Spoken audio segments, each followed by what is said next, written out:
Today's session is one for the record books. I mean, we have seen just some extreme moves here, really going back to the end of last week. But wow, what a recovery on our OPT trade that we opened Friday afternoon. It was deep underwater first thing this morning, and it was just a massive recovery. All right, so let's talk about markets as a whole. Let's zoom into this daily chart of SPY. I mean, it has been just a wild, wild market. We're just in an extreme right now where it's very news driven with all the tariff news. There's a lot of uncertainty. There's a lot of fear in this market. And we're seeing that reflected in some of these swings. If we take a look at the past week, and actually it's not even the last week, I mean, it's the last 4 trading days, we have seen SPY go from up around 568 to low of 481 this morning. That is a huge move. When you get into an environment like this is when the panic starts to kick in. And we really, on the initial wave to the downside, I talked about it in our training room and in some of these videos, I mentioned how there was really no panic selling. It was pretty orderly, all things considered. We started to see a little bit of panic late in the day on Friday, and certainly this morning. That's when the panic starts to kick in, and oftentimes that's what can lead to a tradable bounce. You need that panic move where all of a sudden people say, get me out at any price before we can get to that tradable bottom. If I take a look at the VIX, I mean, notice how it was elevated, no doubt about it, but we got that just explosive push higher late in the day, Friday, and then even into today, where we actually touched 60. When you see a VIX at 60, first thing to point out is if you take a look at historic patterns, when you see a VIX at that type of level, that's when it's that panic trade. Oftentimes you'll see that VIX remain elevated for a couple of days, maybe a couple of weeks. But then traders will figure out that the world's not coming to an end. The market is not coming to an end. We're just in an extreme, and that fear is often overstated. When traders start to figure out that, hey, the world is not coming to an end, things will start to normalize. Volatility will start to contract. Equities will start to bounce. And it can be pretty vicious in a bear market. The bear market rallies can be impressive. All it takes is for a headline, a news event, something to spark the fuse. And all of a sudden you get that initial push to the upside. You get the short covering, people trying to pick the bottom, and you can get those explosive moves like we saw this morning. So bottom line is we have to stay open to trades in both directions. Do I think there's an opportunity here going forward? I certainly do. Are we going to continue to see headlines out this morning like we saw this morning? Yes. So it's more important now than ever to keep your risk in check. This is not a time to swing for the fences. The beauty of what we're doing with the OPT trades is they're fully risk-defined trades. The people that are getting into trouble right now, and I've talked to a handful of people they're feeling it, are the ones that are selling naked options and taking undefined risk. And in a market like this with undefined risk, those losses can get out of hand quickly.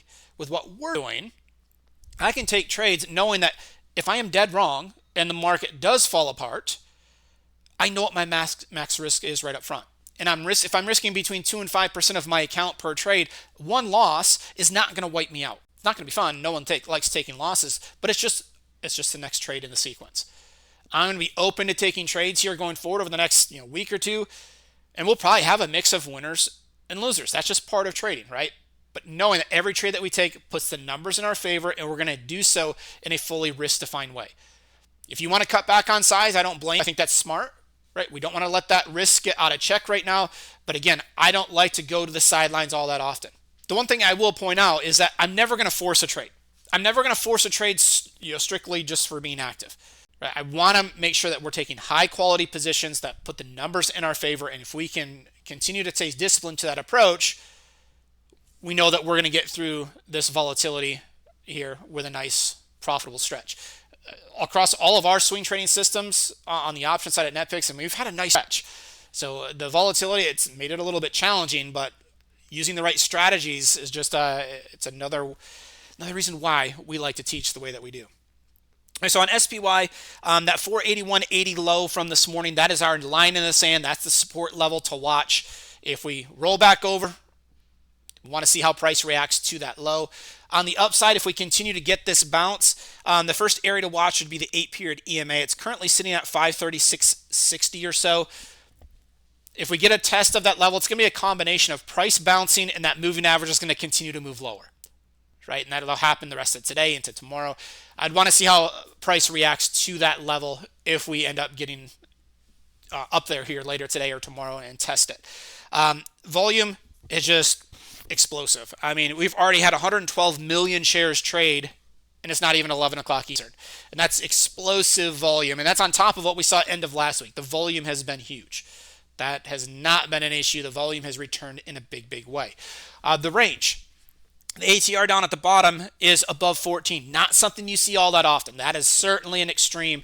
It's not sustainable. I would like to see that back in the single digits as soon as possible. I think there's a good chance of that happening here over the next week or so. When you get an ATR at 14, it becomes a little bit more challenging because the moves are so extreme. But it's also a reason why we managed our OPT trade the way that we did this morning. When the ATR at 14, I mean, for the S&P to move 14 points, I mean, you go back to last year, I mean, that would take days. And now we're starting to see, I mean, we're seeing it happen within minutes. So anything is possible. And that's why when it comes to managing our trades, it's really important to stay disciplined and to not overreact and not to trade off of emotion, which we'll circle back to in just a moment. So let's go over to the 130-minute chart and let's talk about the basis for the trade Friday afternoon. Friday afternoon, we had our green bar on the pulse indicator down at the bottom. That was indicating that price is at a 2 standard deviation move. When I see that level, doesn't mean that price can't move lower. It can. It just means it's not statistically probable. Less than 2.1% of all occurrences fall outside of that range. Just strictly looking at the numbers. Strictly looking at standard deviation. What I know is over time, price will want to start to gravitate back higher, back towards the middle section of the bell curve.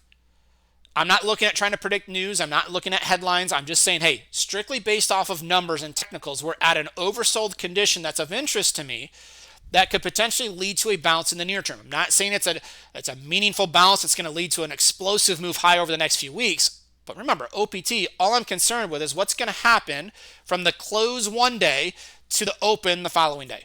That's all I'm concerned with. I'm just looking for those very, very short-term trades. We can take a look at this chart and say, you know what, let's put on a bearish position. But if I do that, I know that only 2.1% of all occurrences fall outside of that range. Now I'm starting to fight the numbers. Instead, we came in and we wanted to lean a little bit bullish, so we sold a put credit spread. And it's another example where I talked about it in the 2-day training. Trying to pick market direction is not nearly as important as using the right strategy. Because we used the right strategy, it was a much more forgiving trade for us. So let's jump over and take a look.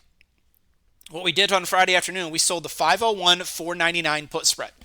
Sold the 501 put, bought the 499 put to make sure it's a risk-defined trade. The whole goal was for SPY to stay above 501. Well, we clearly saw what happened over the weekend and this morning. Markets got crushed. And I don't know if I've ever had a trade. I can say it now. I looked at it. I've never had a trade with a credit spread where the short option was $20 in the money and it recovered and went back to profit, and especially this quickly. I mean, it did so within the first hour. It's very unusual to see that type of a recovery. But it just goes to show this is a very forgiving type trade. It can recover much quicker because if we do get the directional move, that's going to help us. The volatility contraction would help us. On that move to the upside this morning, the volatility was contracting, and I also had the time decay helping me as well. All those factors were coming into play, and that allowed us to go from deep underwater first thing this morning to being able to close it out mid-morning for a partial profit. Right? We ended up, we opened it for 70 cents. This was Friday afternoon just before the close. That had us risking 130 to make 70. The key here is, I had a couple people reach out saying, there's no way I'm taking trades here, Mike. Markets are too active. But I pushed back and said, look, if I'm dead wrong, the most I can lose is $130 per spread. I can manage my risk. I know what the worst possible case scenario is. I'm comfortable with that. We put the trade on, and thankfully it battled back for us. So we ended up closing out of this trade mid-morning at 46 cents. It gave us a $24 profit per spread, 18% return on our capital from a move where we were initially dead wrong. The market was collapsing this morning. So we were dead wrong on direction, and we were still able to book a nice profit. Now, did we get some help from a pretty historic reversal this morning? Yes. No doubt about it. If I go over to the 5-minute chart, you'll see. I mean, this was just a crazy, crazy move. Not very often you will see a move like that. So another key point here is when you're in a market like this, if you're researching trades on your own, or if you're managing your own personal trades, set a lot of price alerts for yourself. I had alerts going off that got my attention on this push to the upside right here. I was busy doing other things. My eyes were not on the screen there. All of a sudden, alerts go off. Hey, it's time to take a look at the chart. Something's happening. So set price alerts. Give yourself a heads up when markets are making those extreme moves. I had no idea that the headline was going to break. The headline came out that the president was considering delaying tariffs by 90 days for everybody but China, and that's all the market needed. That lit the fuse, and the market spiked up. It wasn't a scheduled headline. No one knew it was coming, but it happened, and it allowed us to get out of the position for a nice profit. When you get a trade that's underwater at the open, that's when I start to temper expectations. If I can battle back and get back to a break even or a small profit, small loss, in many cases, that's what I'll look to do. Live to fight another day. Did I get out at 50% of max profit on this trade? I did not. Ended up getting out short of that at 46 cents. But it still was a huge victory compared to where the P&L was first thing this morning at the open. Right at the open, I had numerous people asking, should we close it out, Mike? And I replied and said, look, it's a fully risk-defined trade. Markets are still in an extreme. All it takes is one headline, and this thing can battle back. Now, I wasn't expecting it to get back to profit. I was expecting, hey, if we can get a rally, let's try to limit the damage, try to take a smaller loss, and live to fight another day. In this case, it ended up getting back into profit. So if you're trading too big, if you don't have a system in place, it's really easy to lose that discipline and trade off of emotion. Keep in mind, it was a fully risk-defined trade. I keep stressing that because it's a big part of what we do. It allows us to hold those trades longer, knowing that my loss is capped. Can't lose any more than that 130 per spread that we had on from Friday afternoon.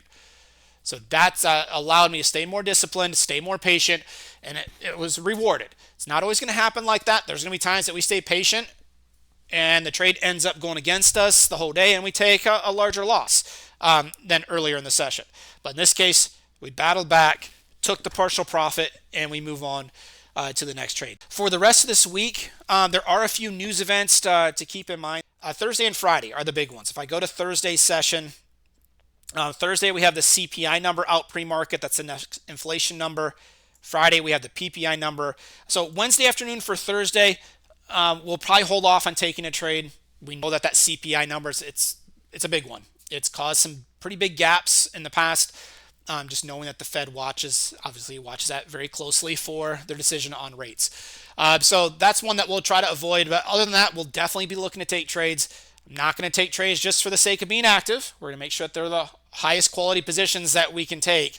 This is this is not the new norm. It's just an extreme that we're in right now.